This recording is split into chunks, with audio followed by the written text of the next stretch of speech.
ईश्वरा सर्वांना चांगली बुद्धी दे, आरोग्य दे, सर्वांना सुखात आनंदात ऐश्वर्यात ठेव.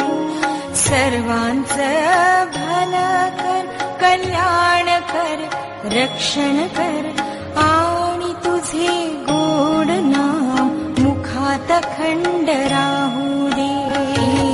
ईश्वरा सर्वांना चांगली बुद्धी दे, आरोग्य दे, सर्वांना सुखात आनंदात ऐश्वर्यात ठेव. सर्वांचं भलं कर, कल्याण कर, रक्षण कर, आणि तुझे गोड नाम मुखात अखंड राहू